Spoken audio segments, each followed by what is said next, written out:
Shortly after my arrival at LBT in 2003, this then baby senior rabbi received a phone call from one of the truly legendary senior rabbis of any era, Rabbi Harold Schulweis, now of blessed memory.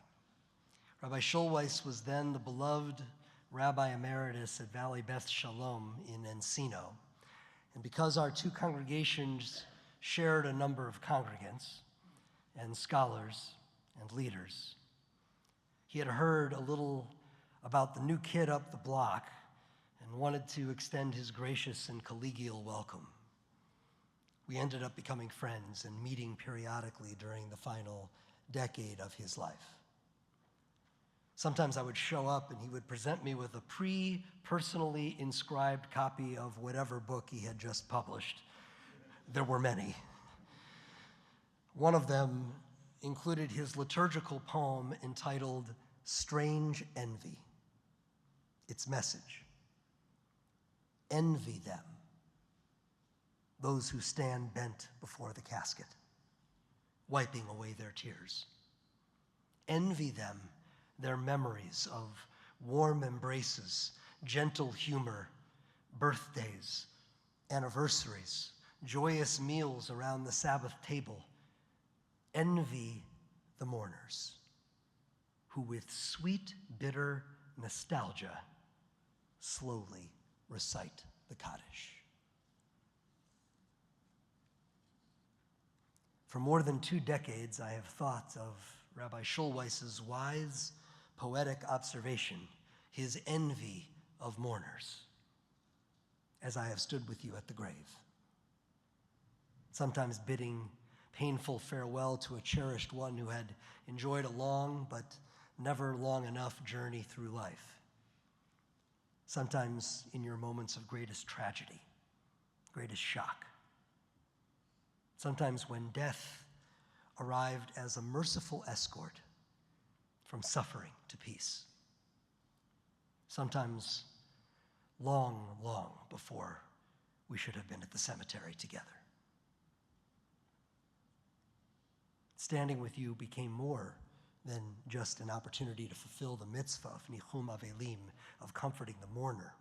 It became my opportunity to learn from you, to learn what sweet, bitter nostalgia sounds like in that one lone, wooden-hearted recitation of the Kaddish that takes place in solemn acknowledgement of death's finality.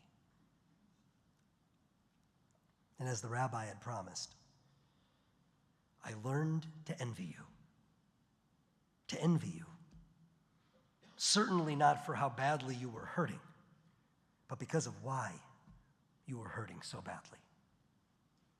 The pain of that moment, I learned, is always the window through which all the riches of a life well lived can be seen and felt.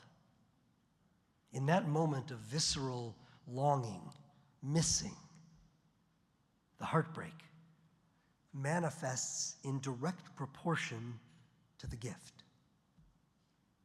And because you had loved and lost, your soul, with no prompting, knew exactly how to intone the sweet, bitter nostalgia of memory.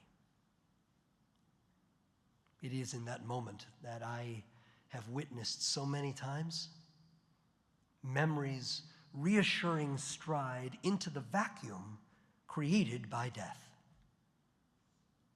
It was when I knew that you would be visited again and again by the beauty of the stories we had just finished telling in the service, the virtues we had just finished celebrating, the lessons we had just finished recounting.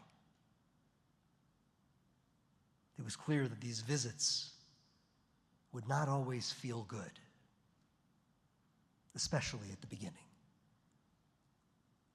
But your departed loved ones, they would return to you. I could see it. They would return to you, real and beautiful and flawed and precious, just as they were in body. Even in their absence, they would return to you. I learned all of this as I stood with you, bent before the casket.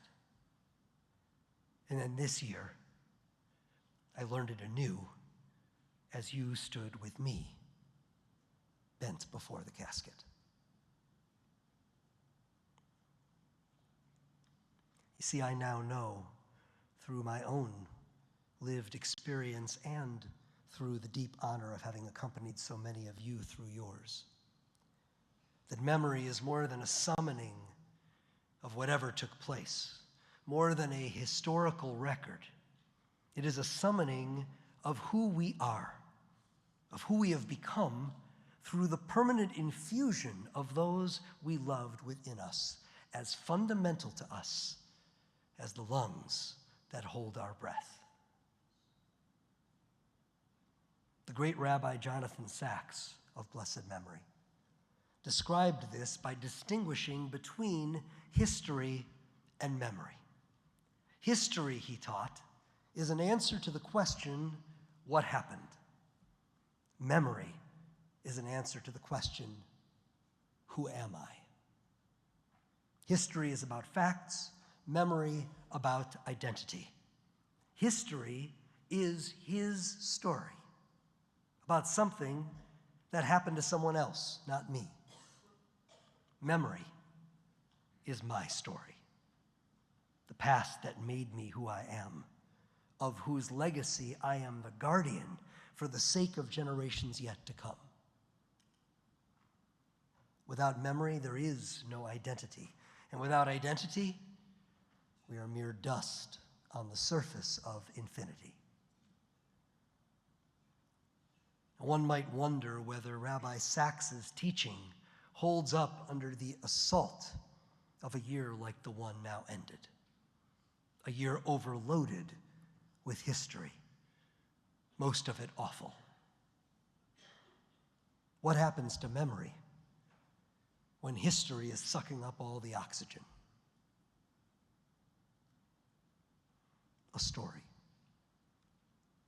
This past summer in Israel, as I prepared to depart on a visit to the site of the Nova Music Festival with a group of about 40 rabbinic colleagues, the organizers of the trip asked me if I would lead the group in song and prayer when we arrived.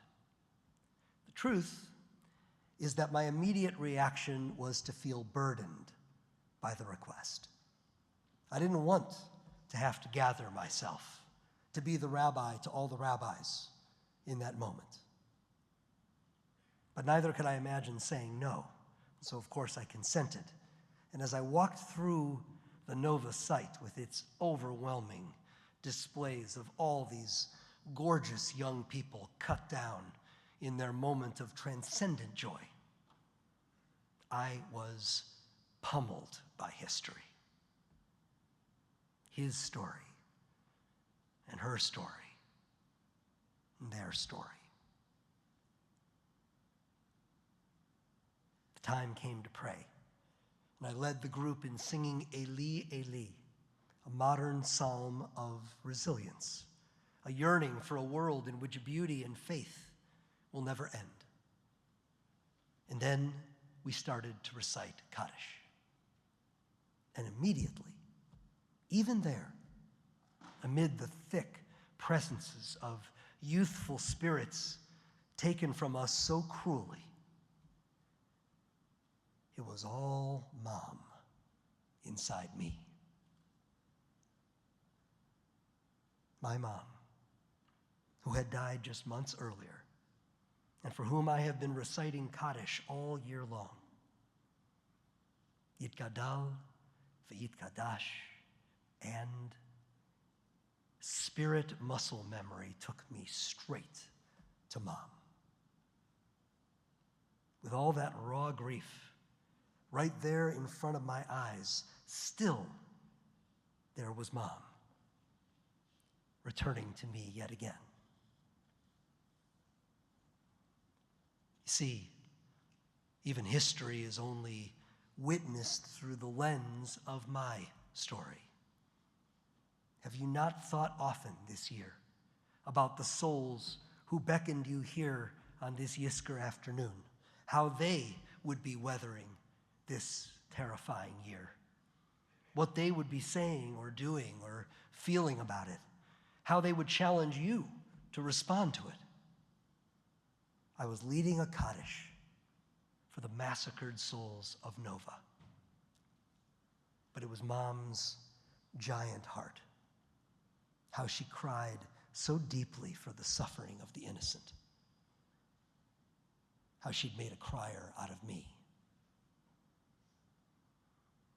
that formed the embrace that would carry me through that day. They're with me, still.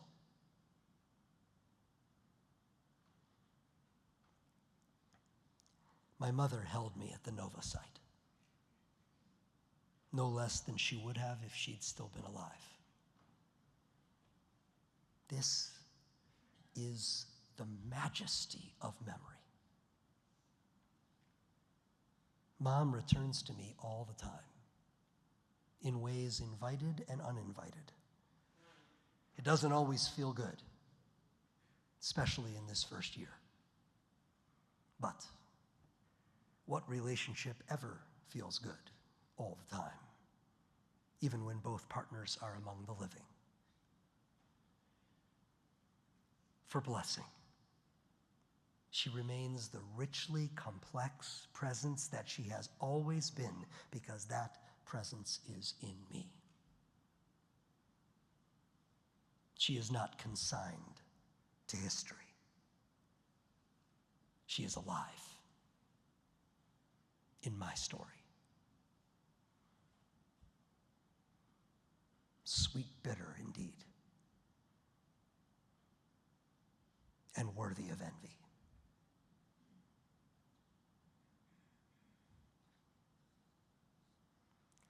For all that they were and weren't in our lives, for the ways he made you feel safe, feel loved, feel seen, for the ways she changed you, implanted in you whole parts of who you are, even sometimes the parts of you that you struggle with the most.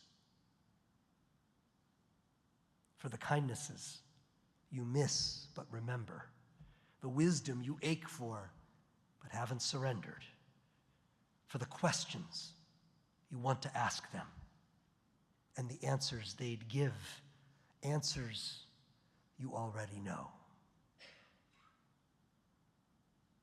because they return to you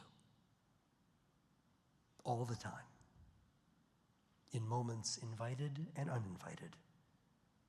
They return to you. Welcome them. Welcome them even when it hurts,